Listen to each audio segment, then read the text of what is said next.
Tal vez, hermano, pues ya es viernes, ya llegamos al fin de semana, viernes 25 de octubre, fíjense qué interesante, octubre, noviembre y diciembre, 2 meses exactos faltan para llegar a la Navidad, y pues bueno, eso quiere decir que pronto vamos a llegar al tiempo de Adviento. Ahorita estamos todavía en la semana 29 de tiempo ordinario, y vamos a meditar ahora las lecturas correspondientes a este viernes, en el que continuamos ahora. Retomamos, ayer por ser una fiesta de un pastor de nuestra iglesia en México, cambiaron las lecturas. Vimos al profeta Isaías y vimos el Evangelio de San Juan.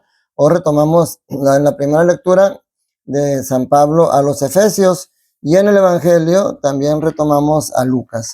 La primera lectura es de la carta del apóstol San Pablo a los Efesios, capítulo 4, versículos del 1 al 6. Pablo nos insiste mucho cuál debe ser nuestro comportamiento como verdaderos cristianos, como verdaderos bautizados. Dice, y fíjense, esta carta es de las cartas que se conoce como del cautiverio, porque Pablo la escribe estando preso. Dice: yo, Pablo, prisionero por la causa del Señor. Dice, fíjense, los exhorto a que lleven una vida digna del llamamiento que han recibido. Los exhorto. O sea, es una exhortación, es un llamado precisamente a que llevemos una vida digna de ese llamamiento. ¿Cuál es el llamamiento? Al ser bautizados. En el bautismo, mis hermanos, nos hacen después de la pila bautismal, después del agua, nos ponen una unción con el Santo Crisma en la cabeza. Porque a los reyes, a todas las personas que iban a iniciar una misión importante, se les ungía en la cabeza.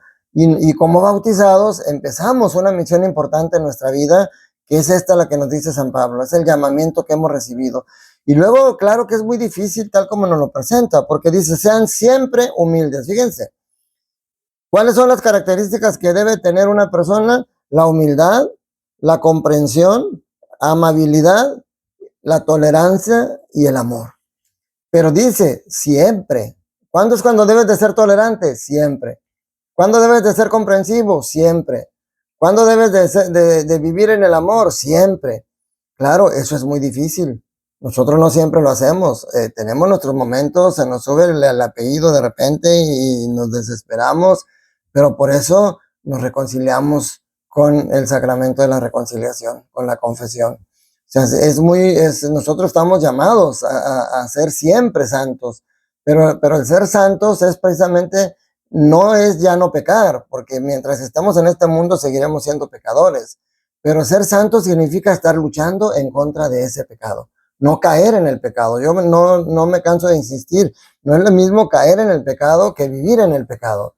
Tú puedes caer porque somos frágiles, pero no quedarte ahí en ese pecado. Entonces, por eso dice: sean siempre humildes y amables, sean comprensivos y sopórtense mutuamente con amor. Fíjense, sopórtense. Yo les digo, el sopórtense no quiere decir aguántense. San Pablo dice, cuando habla en el himno al amor, en la carta a los Corintios, que el amor es comprensivo, el amor es servicial, el amor no tiene envidia, el amor nunca termina diciendo: el amor nunca se acaba. Dice: el amor todo lo soporta. Pero no es como decíamos antes: te casaste, te amolates. Así decía un dicho que yo escuchaba de niño: si te casaste ya es para siempre, te amolaste, tienes que amoldarte, tienes que luchar por ese matrimonio. Ahora, lamentablemente, los índices de divorcios son muy altos, pero no se refiere a soportar, que no se quiere decir aguantarse.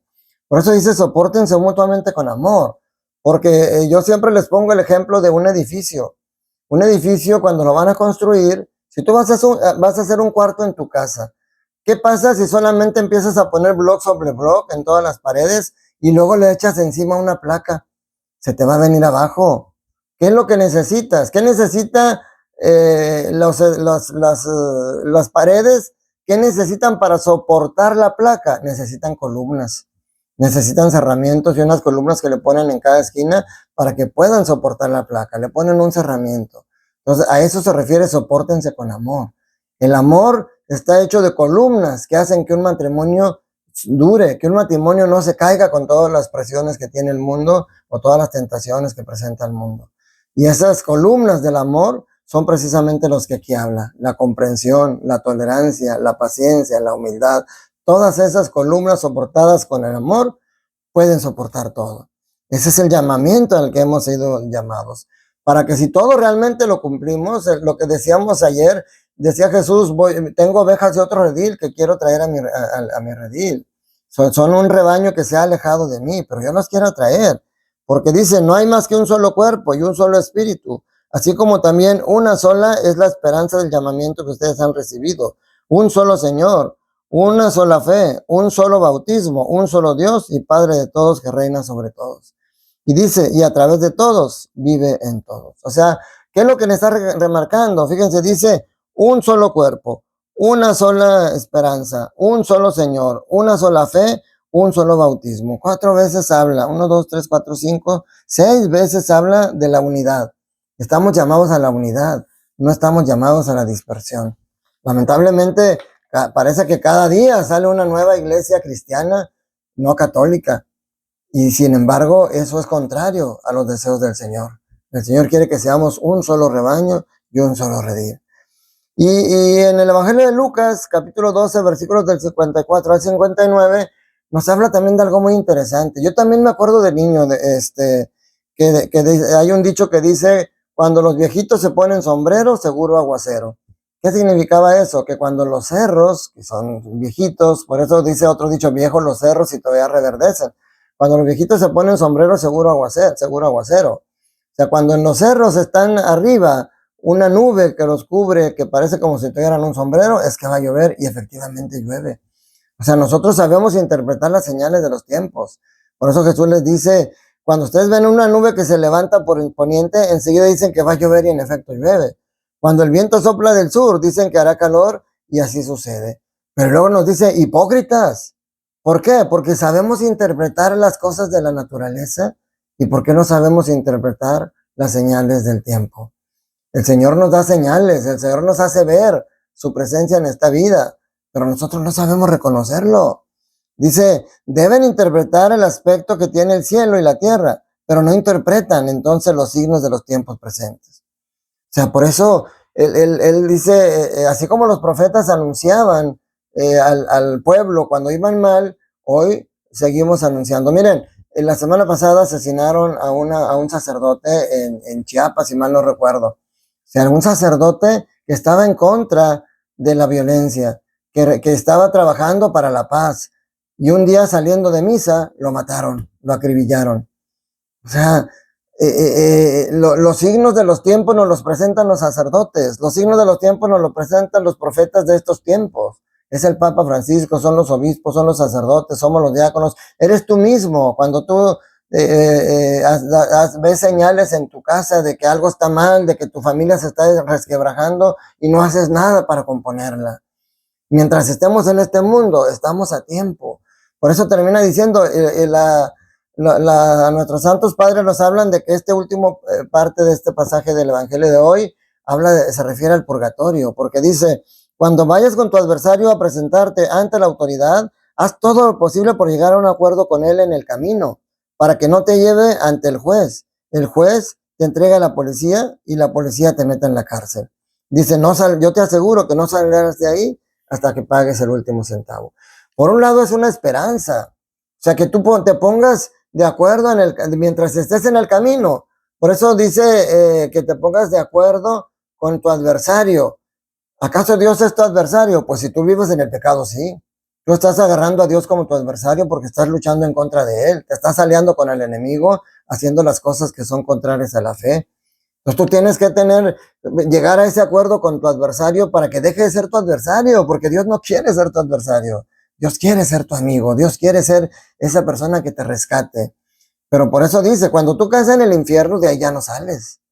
De ahí ya no sales. Y como aquí dice, yo te aseguro que no saldrás de ahí hasta que pagues hasta el último centavo. Quiere decir que si entras al purgatorio, tienes esa esperanza de que un día vas a salir de ahí. Pero tenemos que luchar. Es como cuando dicen el pase 7. Y tú como estudiante sabes que el pase es 7 y tú, bueno, voy a estudiar para alcanzar el 7. Y estudias poquito porque dices, con esto lo hago para el 7. Y si le fallas, y si te confundes con una pregunta y al final no alcanzas el 7 y sacas el 6 y te reprueban, pues cuidado, porque así es esto. Cuando nosotros le tiramos solamente al purgatorio, ¿qué tal si le fallamos? ¿Qué tal si no logramos al final de tiempo llegar a ese acuerdo con nuestro Señor y nos manda al infierno? De ahí ya no salimos. Por eso es mejor tirarle al cielo, trata de buscar la santidad, trata de vivir en contra del pecado. Y si de esa manera, el llegar cuando te llame el Señor, como ayer decía, insensato, si tú solamente te preocupas por vivir la alegría, la paz, la felicidad, la lujuria, el poder, si tú solamente te buscas por cosas que te agraden en este mundo y tener mucho dinero y tener muchas comodidades, el Señor te va a decir, insensato, esta noche vas a morir. ¿Y para quién va a ser todo lo que has juntado?